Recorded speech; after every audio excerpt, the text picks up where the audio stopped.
नमस्ते दोस्तों, मैं राजेश मिश्रा आपका स्वागत करता हूं जर्मनी टुडे जर्मन न्यूज़ इन हिंदी में। यह है हमारा खास साप्ताहिक संस्करण 3 से 9 नवंबर 2025। अगर आप हमारे दैनिक समाचार नहीं सुन पाते हैं तो ये एपिसोड आपके लिए है। हफ्ते भर की सबसे बड़ी और रोचक खबरें अब आपके सामने। इस हफ्ते जर्मनी में राजनीति से लेकर विज्ञान तक, रक्षा से लेकर संस्कृति तक हर क्षेत्र में बदलाव हुए हैं जो सीधे या परोक्ष रूप से भारत से जुड़े हैं। मैं आपको बताऊंगा कौन से फैसले और घटनाएं सबसे अहम हैं और क्यों ये हफ्ते का हर अपडेट महत्वपूर्ण है। अब देखते हैं 7 मुख्य खंडों में इस हफ्ते की प्रमुख खबरें। 1. राजनीति और नीति। सरकार की नई योजनाएं और बड़े राजनीतिक फैसले। 2. अर्थव्यवस्था और व्यापार, उद्योग, निवेश और आर्थिक रुझान। 3. कानून और विनियम, नई नीतियां और कानूनी बदलाव। 4. संस्कृति, खेल और प्रमुख घटनाएं, कला, मनोरंजन और खेल की दुनिया। 5.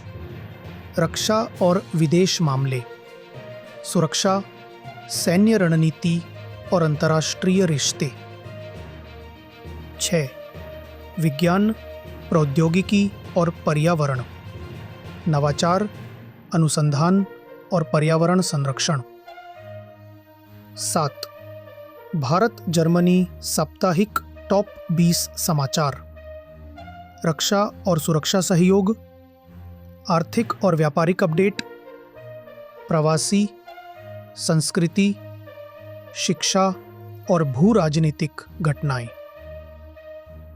इस हफ्ते की खबरें सिर्फ जानकारी नहीं देंगी, बल्कि आपको समझाएंगी कि जर्मनी और भारत के बीच संबंध कैसे बदल रहे हैं और इसका असर आपके जीवन पर क्या पड़ सकता है। अगर आप हमारे दैनिक अपडेट नहीं सुन पाते तो ये हफ्ते भर का खास संस्करण आपके लिए पूरा अपडेट लेकर आया है। इस एपिसोड को अंत तक सुने और हमारे चैनल को सब्सक्राइब करना ना भूलें ताकि आप हर नई खबर तुरंत सुन सकें।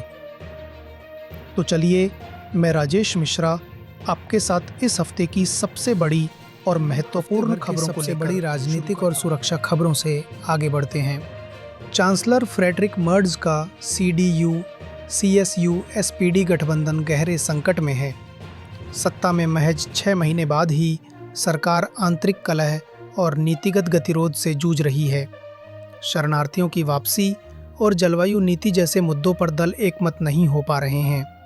गठबंधन की रेटिंग लगातार गिर रही है और राजनीतिक अस्थिरता का माहौल बर्लिन में साफ दिखाई दे रहा है।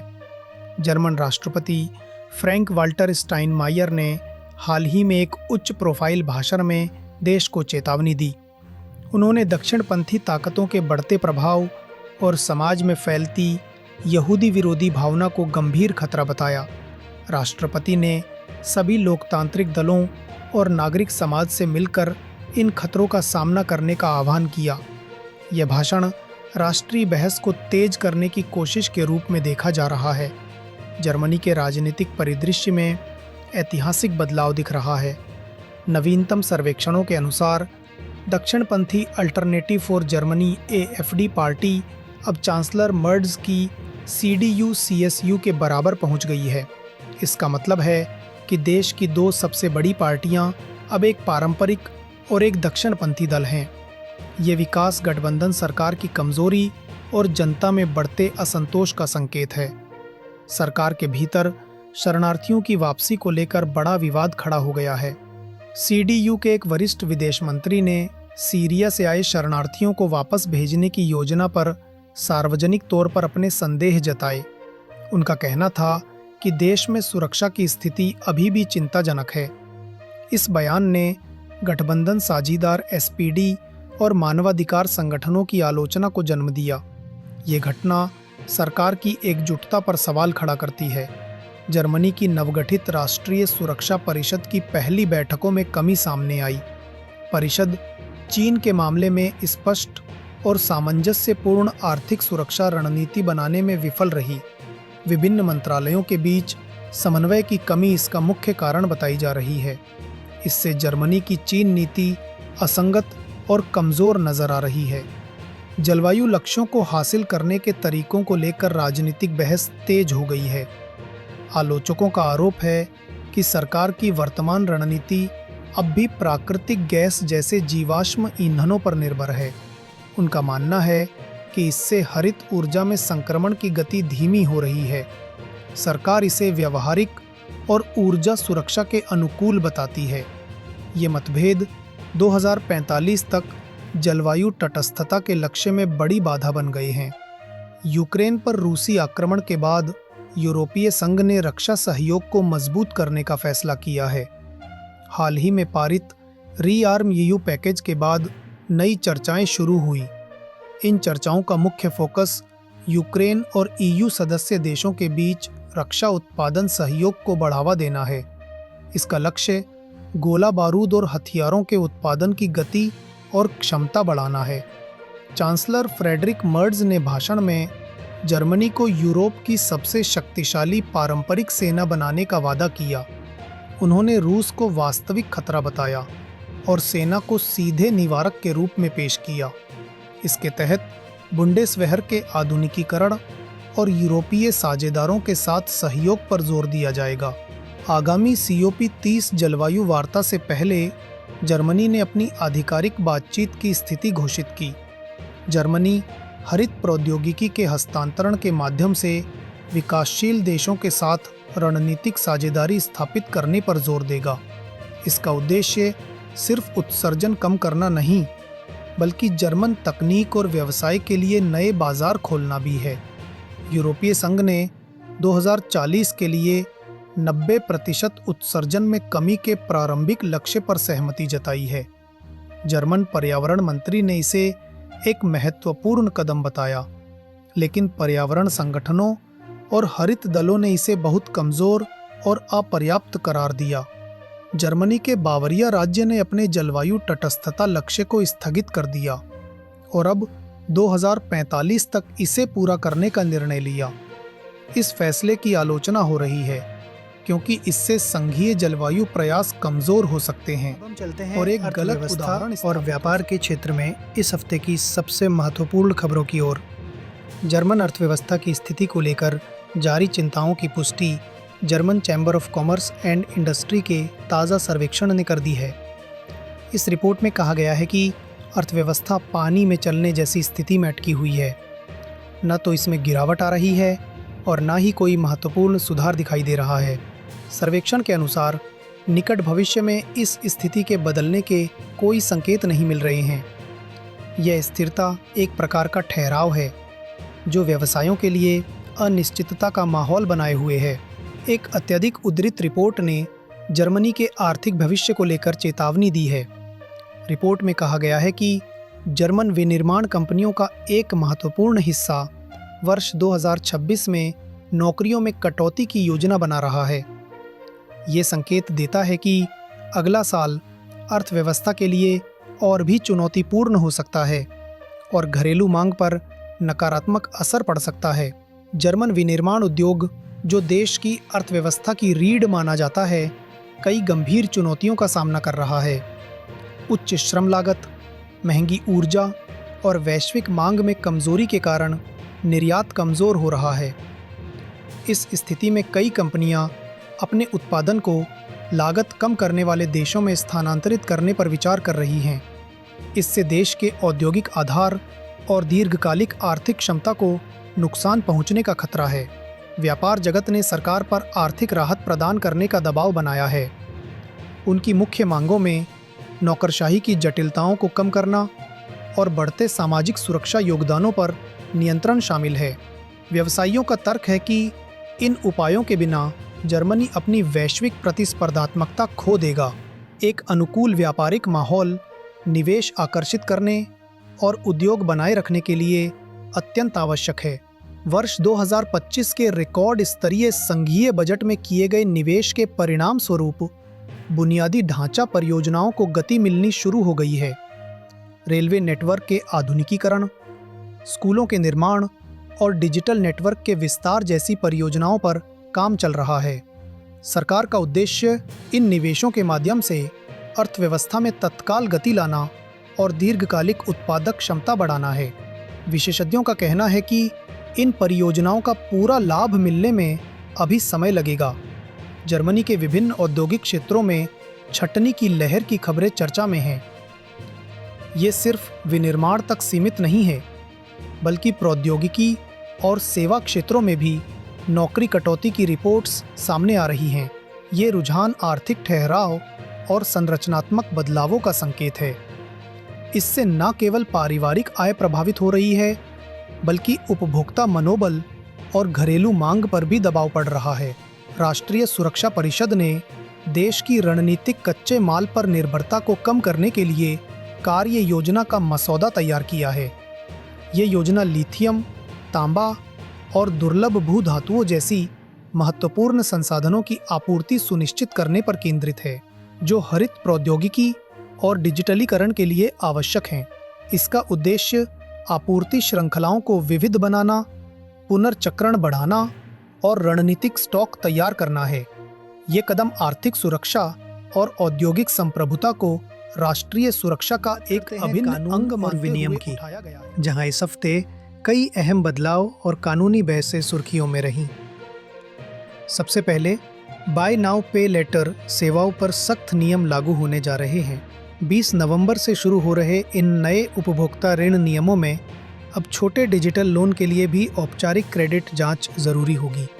उद्देश्य है उपभोक्ताओं को अत्यधिक कर्ज में फंसने से बचाना, लेकिन व्यापार जगत मानता है कि इससे प्रशासनिक बोझ बढ़ेगा। नई नागरिकता कानून अब पूरी तरह प्रभाव में आ गया है। अब जर्मन नागरिकता पाने के लिए सामान्य निवास अवधि 5 साल कर दी गई है। इससे प्रक्रिया पहले से कठिन हो गई है, खासकर उन लोगों के लिए जो जल्द नागरिकता की उम्मीद कर रहे थे। सरकार का कहना है कि यह बदलाव एकीकरण को मजबूत करने के लिए ज़रूरी है। लिंक्डइन की नई नीति ने यूरोप में गोपनीयता पर बहस छेड़ दी है। प्लेटफॉर्म ने उपयोगकर्ताओं के व्यक्तिगत डेटा को अपनी एआई प्रणाली के प्रशिक्षण में शामिल करना शुरू किया है। आलोचकों का कहना है कि यह ईयू के डेटा संरक्षण कानूनों का उल्लंघन कर सकता है। इसी बीच यूरोपीय संघ का नया गीगाबिट इंफ्रास्ट्रक्चर एक्ट 12 नवंबर से लागू होने जा रहा है। इसका उद्देश्य पूरे यूरोप में हाई स्पीड इंटरनेट नेटवर्क के विस्तार को तेज करना है। इससे निर्माण और दूरसंचार कंपनियों पर नए मानकों को अपनाने का दबाव बढ़ गया है। करदाताओं के लिए एक अहम अनुस्मारक, नवंबर महीने की अंतिम तारीख से पहले वेज टैक्स भत्ते के आवेदन पूरे करने होंगे।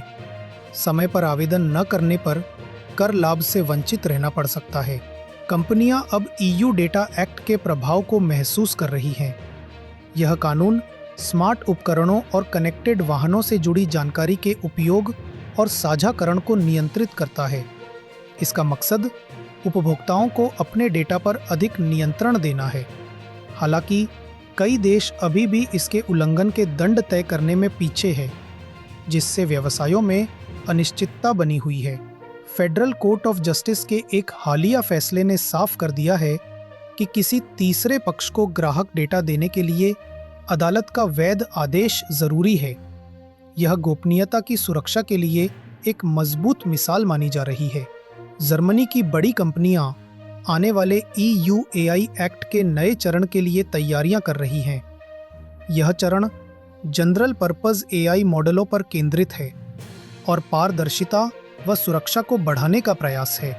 अंत में एक्सेसिबिलिटी एक्ट के अनुपालन पर जोर दिया जा रहा है। अब ऑनलाइन स्टोर और वेबसाइटों को विकलांग व्यक्तियों के लिए पूरी तरह सुलभ बनाना अनिवार्य होगा। ऐसा न करने वाली कंपनियों पर इस हफ्ते जुर्माना। जर्मनी में हुई सांस्कृतिक, खेल और प्रमुख घटनाओं की, जिन्होंने देश की पहचान को और रंगीन बनाया। NFL बर्लिन गेम की शुरुआत जर्मनी में, अमेरिकन फुटबॉल की लोकप्रियता अब यूरोप में सबसे आगे निकल रही है। बर्लिन में इंडियानापोलिस कोल्ट्स और अटलांटा फैल्कन्स के बीच पहला NFL मैच आयोजित हो रहा है और टिकट बिकने से पहले ही खत्म हो गए। ये सिर्फ एक खेल नहीं बल्कि एक सांस्कृतिक जुड़ाव का प्रतीक है। अमेरिका और यूरोप के बीच खेलों के जरिए बढ़ता रिश्ता, मीडिया कवरेज और स्थानीय उत्साह दिखाता है कि जर्मनी में अब फुटबॉल के साथ साथ अमेरिकन स्पोर्ट्स का भी अपना दर्शक वर्ग तैयार हो चुका है। WTT champions Frankfurt final. Frankfurt इस हफ्ते टेबल टेनिस के ग्लोबल हब में बदल गया। दुनिया के शीर्ष खिलाड़ियों ने शानदार प्रदर्शन किया और फाइनल ने हर दर्शक को रोमांचित कर दिया। खेल आयोजन की गुणवत्ता, दर्शकों की भागीदारी और मीडिया प्रतिक्रिया ने यह साबित किया कि जर्मनी अंतर्राष्ट्रीय स्तर पर खेलों की मेज़बानी में एक भरोसेमंद देश बन चुका है। ये आयोजन युवाओं को खेलों में आगे बढ़ने की प्रेरणा भी दे रहा है। Berlin freedom week launch. Berlin wall के गिरने की वर्षगांठ को मनाने के लिए इस हफ्ते फ्रीडम वीक की शुरुआत हुई। ये सिर्फ एक ऐतिहासिक स्मरण नहीं बल्कि स्वतंत्रता और लोकतंत्र की भावना को फिर से जीवित करने का प्रयास है। विभिन्न प्रदर्शनियाँ, वार्तालाप सत्र और सांस्कृतिक कार्यक्रम लोगों को ये सोचने पर मजबूर कर रहे हैं कि आज के दौर में स्वतंत्रता का क्या मतलब है। ये कार्यक्रम युवाओं को अपने इतिहास से जोड़ने और लोकतांत्रिक मूल्यों के प्रति जागरूक करने में अहम भूमिका निभा रहा है। क्रिस्टल नाचट स्मरण दिवस। 1938 की यहूदी विरोधी हिंसा, जिसे क्रिस्टल नाचट कहा जाता है, जर्मनी के इतिहास का एक दर्दनाक अध्याय है। इस हफ्ते देश भर में स्मरण समारोह आयोजित किए गए, जिनमें राष्ट्रपति और यहूदी समुदाय के प्रतिनिधियों ने हिस्सा लिया। नेताओं ने यहूदी विरोधी, नस्लवाद और घृणा की राजनीति के खिलाफ सतर्क रहने का आह्वान किया। ये दिन हमें याद दिलाता है कि इतिहास दोहराया नहीं जाना चाहिए, बल्कि उससे सीख लेकर समाज को अधिक मानवीय बनाना चाहिए। बर्लिन साइंस वीक का समापन। बर्लिन साइंस वीक में इस साल 300 से अधिक कार्यक्रम हुए, जिनमें वैज्ञानिकों, स्टार्टअप्स और यूनिवर्सिटियों ने हिस्सा लिया। इसका मकसद था विज्ञान को जनता तक पहुंचाना और युवाओं में वैज्ञानिक सोच को बढ़ावा देना। विभिन्न प्रयोग, टॉक्स और पब्लिक इवेंट्स ने बर्लिन को एक हफ्ते के लिए साइंस कैपिटल बना दिया। ये आयोजन दिखाता है कि जर्मनी की ताकत सिर्फ उद्योगों में नहीं बल्कि नवाचार और शोध में भी है। लाजा कुलिनारिया गवर्नमेंट फेयर की सफलता, फ्रीबर्ग में हुए इस फूड फेयर ने जर्मन खानपान संस्कृति की नई झलक पेश की। स्थानीय उत्पादों के साथ ऑर्गेनिक मीट, हैंडक्राफ्टेड चीज़ और इंटरनेशनल वाइन ने लोगों को आकर्षित किया। इस फेयर ने दिखाया कि अब उपभोक्ता सिर्फ स्वाद नहीं बल्कि गुणवत्ता और स्थिरता, सस्टेनेबिलिटी को भी अहमियत दे रहे हैं। ये जर्मनी की बदलती लाइफस्टाइल और गैस्ट्रोनॉमिक पहचान का प्रतीक बन गया है। आर्ट कोलोन का वैश्विक प्रभाव। कोलोन का आर्ट कोलोन मेला जर्मनी की सांस्कृतिक ताकत का प्रतीक है। यहाँ आधुनिक और समकालीन कला के सैकड़ों प्रदर्शनी लगी, जिनमें दुनिया भर के कलाकार और गैलरी शामिल हुईं। उभरते कलाकारों को अंतर्राष्ट्रीय पहचान मिली और स्थापित कलाकारों ने भी नई कृतियों से दर्शकों को प्रभावित किया। इस आयोजन ने साबित किया कि कोलोन यूरोपीय कला जगत का केंद्र है। मॉड हेम हैंडवर्क फेयर एसेन में आयोजित इस ट्रेड फेयर में फैशन, क्राफ्ट और इनोवेशन का सुंदर संगम देखने को मिला। स्थानीय निर्माताओं और डिज़ाइनरों ने टिकाऊ, सस्टेनेबल फैशन और हैंडमेड उत्पादों को प्रमुखता दी। इस इवेंट ने दिखाया कि जर्मन उपभोक्ता गुणवत्ता और मौलिकता को लेकर पहले से कहीं अधिक जागरूक हैं। बाजार। बर्लिन की चमक। बर्लिन का इंटरनेशनल ट्रेड फेयर बाजार बर्लिन इस बार रिकॉर्ड भीड़ लेकर आया। दुनिया भर के शिल्पकारों ने अपने पारंपरिक और नैतिक उत्पाद प्रदर्शित किए। लोगों ने क्रिसमस से पहले गिफ्ट्स और हैंडमेड सामानों की खरीदारी में बढ़-चढ़कर हिस्सा लिया। ये आयोजन सांस्कृतिक विविधता और फेयर ट्रेड की भावना को आगे बढ़ाने का शानदार उदाहरण बन गया। Christmas market. पूर्वावलोकन हैम्बर्ग में पहले क्रिसमस मार्केट्स के खुलते ही जर्मनी में त्योहारी माहौल छा गया है।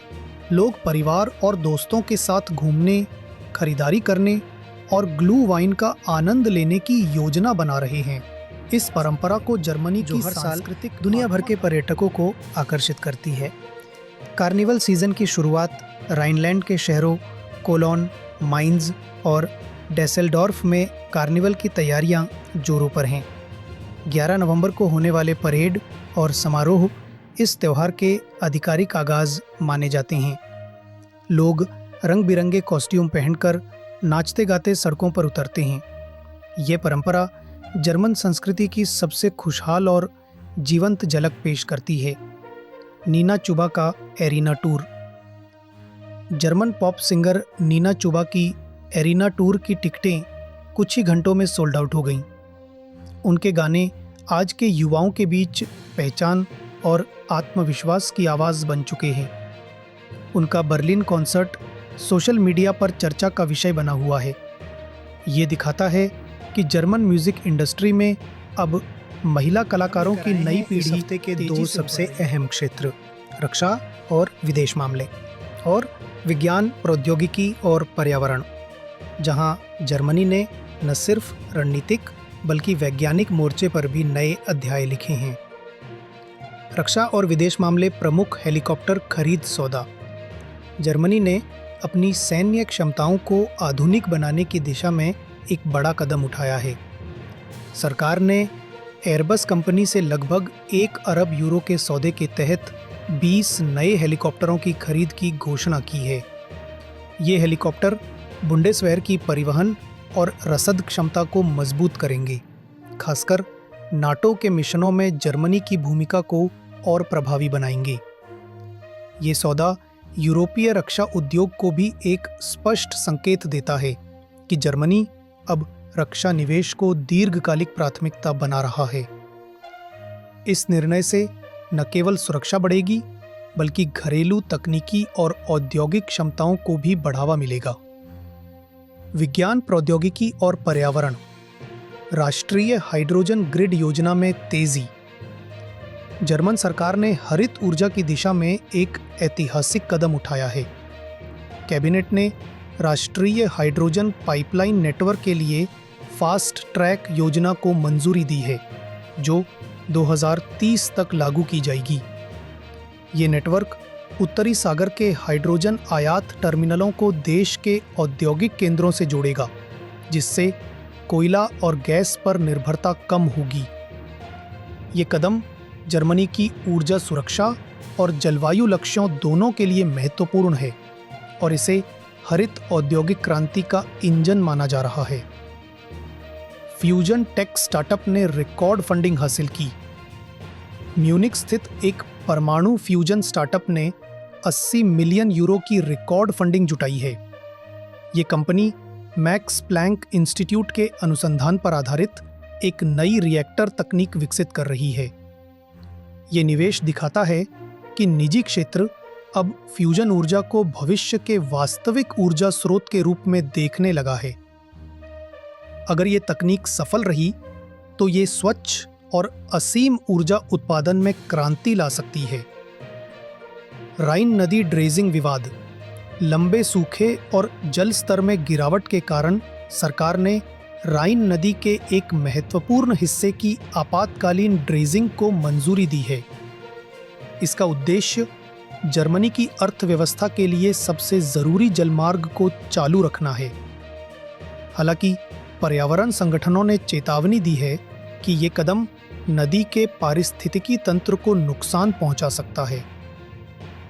ये बहस इस बात की याद दिलाती है कि जलवायु संकट अब केवल पर्यावरणीय नहीं बल्कि आर्थिक प्राथमिकता का भी विषय बन गया है। जर्मन अंतरिक्ष यात्री को चंद्र मिशन में शामिल किया गया। यूरोपीय अंतरिक्ष एजेंसी ESA ने एक ऐतिहासिक घोषणा करते हुए एक जर्मन अंतरिक्ष यात्री को आर्टेमिस चंद्र मिशन के लिए चुना है। ये मिशन 1970 के दशक के अपोलो कार्यक्रम के बाद पहली बार चंद्रमा पर मानव की वापसी का प्रतीक है। इस चयन से जर्मनी की भूमिका अंतरिक्ष अन्वेषण में और मजबूत हुई है, खासकर लूनर गेटवे स्टेशन के विकास में। देश भर में इस उपलब्धि ने वैज्ञानिक समुदाय और युवाओं के बीच जबरदस्त उत्साह पैदा किया है। लाइप्जिग लैब ने मॉडल मानव भ्रूण विकसित किया। लाइप्जिग के वैज्ञानिकों ने स्टेम सेल तकनीक का उपयोग करते हुए एक पूर्ण मानव भ्रूण मॉडल तैयार किया है। ये मॉडल एक वास्तविक भ्रूण की तरह विकसित होता है, जिससे गर्भावस्था और जन्मजात बीमारियों पर शोध आसान हो जाएगा। ये खोज चिकित्सा विज्ञान के लिए एक मील का पत्थर मानी जा रही है, लेकिन साथ ही जर्मनी में बायो एथिक्स पर नई बहस भी छेड़ दी है। अब नीति निर्माता और वैज्ञानिक इस पर विचार कर रहे हैं कि नवाचार और नैतिक सीमाओं के बीच संबंधों के कैसे हालिया विकास पर विस्तार से बात करेंगे, जहां रक्षा, तकनीक, अर्थव्यवस्था और संस्कृति हर क्षेत्र में दोनों देशों के बीच सहयोग नई ऊंचाइयां छू रहा है। रक्षा और सुरक्षा सहयोग, एक रणनीतिक बदलाव। भारत और जर्मनी के बीच रक्षा संबंध अब एक निर्णायक मोड़ पर हैं। जर्मन रक्षा कंपनी थिसनक्रूप मरीन सिस्टम्स और भारतीय नौसेना के बीच 6 आधुनिक पनडुब्बियों के सौदे को लेकर बातचीत तेज हो गई है। करीब 8.4 अरब डॉलर मूल्य का यह समझौता भारत की परियोजना 75I का हिस्सा है, और अगर ये पूरा होता है तो ये भारतीय नौसेना की पनडुब्बी और स्ट्राइक क्षमताओं को कई गुना बढ़ा देगा। विश्लेषक इसे फ्रांस से जर्मनी की ओर भारत के रणनीतिक झुकाव के रूप में देख रहे हैं, एक ऐसा बदलाव जो हिंद प्रशांत में शक्ति संतुलन को भी प्रभावित कर सकता है। इस सौदे की सबसे खास बात है संयुक्त प्रौद्योगिकी हस्तांतरण, जो भारत की आत्मनिर्भर रक्षा नीति को मजबूत करेगा। जर्मनी अब सिर्फ हथियार बेचने तक सीमित नहीं रहना चाहता, बल्कि भारत के साथ साझेदारी में उत्पादन और तकनीक साझा करने पर जोर दे रहा है। ये बदलाव जर्मन नीति में एक नए आत्मविश्वास का संकेत है और भारत के लिए दीर्घकालिक सामरिक लाभ का अवसर भी। REN के गियरबॉक्स सुविधा का उद्घाटन इस सहयोग का एक ठोस उदाहरण। हाल ही में जर्मन कंपनी REN के द्वारा भारत में खोला गया अत्याधुनिक विनिर्माण संयंत्र है। यहाँ भारत के अर्जुन टैंक समेत कई सैन्य प्लेटफॉर्म के लिए गियरबॉक्स बनाए जाएंगे। ये पहल न केवल भारत की रक्षा आपूर्ति श्रृंखला को मजबूत करेगी, बल्कि देश को एक वैश्विक रक्षा विनिर्माण केंद्र के रूप में उभरने में भी मदद करेगी। भारत प्रशांत नौसेना संवाद। बर्लिन में हुए भारत प्रशांत नौसेना संवाद ने दोनों देशों की रणनीतिक सोच को और निकट लाया है। इस बैठक में समुद्री सुरक्षा, संयुक्त अभ्यास और हिंद प्रशांत क्षेत्र में खुले समुद्री मार्गों की सुरक्षा पर चर्चा हुई। जर्मनी ने स्पष्ट किया कि वह इस क्षेत्र में भारत को एक प्रमुख साझेदार के रूप में देखता है। ड्रोन सह विकास साझेदारी अब सहयोग पारंपरिक हथियारों से आगे बढ़कर नई तकनीकों तक पहुंच गया है। म्यूनिख की एक कंपनी और एक भारतीय रक्षा फर्म के बीच इंटेलिजेंस और सर्विलेंस ड्रोन के संयुक्त विकास पर काम शुरू हो गया है। ये साझेदारी न केवल भविष्य की रक्षा तकनीकों में आत्मनिर्भरता की दिशा में कदम है, बल्कि ये भी दिखाती है कि भारत जर्मनी सहयोग अब नवाचार पर केंद्रित हो रहा है। आर्थिक और व्यापारिक संबंध नई गहराई की ओर। जर्मनी के उद्योग जगत ने भारत EU मुक्त व्यापार समझौते को जल्द से जल्द अंतिम रूप देने की मांग तेज कर दी है। उनका मानना है कि भारत के विशाल बाजार तक पहुंच जर्मन अर्थव्यवस्था के लिए रणनीतिक रूप से जरूरी है। ऑटोमोटिव, इंजीनियरिंग और रसायन जैसे क्षेत्रों में ये समझौता नए अवसर खोलेगा।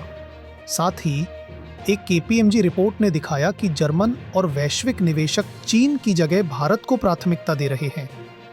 भारत की स्थिर नीतियां, युवा कार्यबल और डिजिटल विकास ने इसे अगला बड़ा विकास केंद्र बना दिया है। भारत में एक बड़ी जर्मन रासायनिक कंपनी के 1.5 अरब डॉलर निवेश की प्रक्रिया भी आगे बढ़ रही है। ये न केवल जर्मनी की औद्योगिक मौजूदगी को मजबूत करेगा, बल्कि वैश्विक सप्लाई चेन विविधीकरण में भारत की भूमिका को भी और बढ़ाएगा।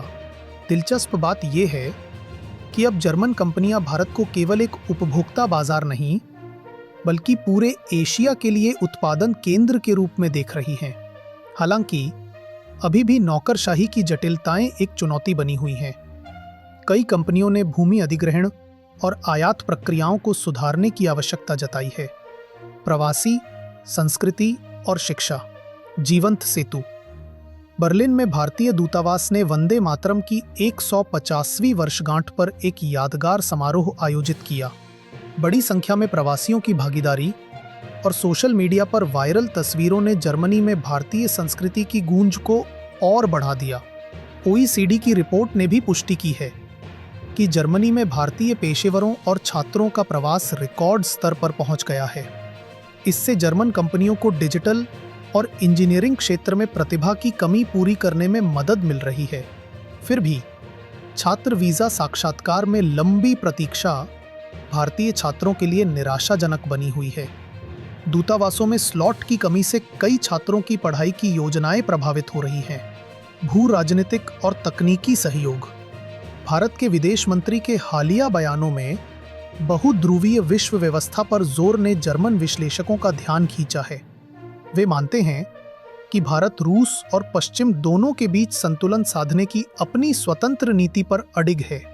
डिजिटलीकरण में भी सहयोग बढ़ रहा है। भारत में कार्यरत सर्वेक्षण बताते 74% हैं जर्मन कंपनियां अगले वर्ष AI और ऑटोमेशन में निवेश करने जा रही हैं। सबसे दिलचस्प प्रगति है ग्रीन हाइड्रोजन साझेदारी, जो भारत में स्वच्छ ऊर्जा उत्पादन को बढ़ावा देने के लिए जर्मन तकनीक और पूंजी को जोड़ रही है।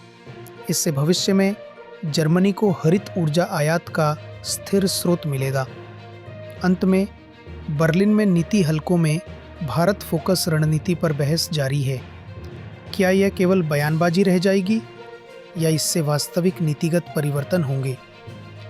इन सभी घटनाओं को मिलाकर देखें तो स्पष्ट है कि भारत जर्मनी संबंध अब औपचारिक साझेदारी से आगे बढ़कर गहरी रणनीतिक, तकनीकी और मानवीय समझदारी पर आधारित आज के इस सहयोग खास में एपिसोड में बदल आपने देखा कि भारत और जर्मनी के रिश्ते अब सिर्फ साझेदारी तक सीमित नहीं रहे, बल्कि एक नई रणनीतिक दिशा ले रहे हैं, जहां रक्षा, तकनीक, व्यापार और संस्कृति सब एक साथ आगे बढ़ रही है।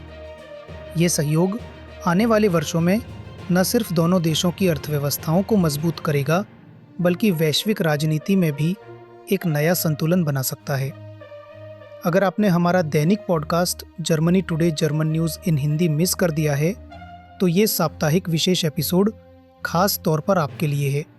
हर दिन हम जर्मनी से जुड़ी सबसे अहम खबरें, विश्लेषण और अपडेट लेकर आते हैं, ताकि आप रहें पूरी तरह अपडेटेड, आसान हिंदी में, सीधे जर्मनी से।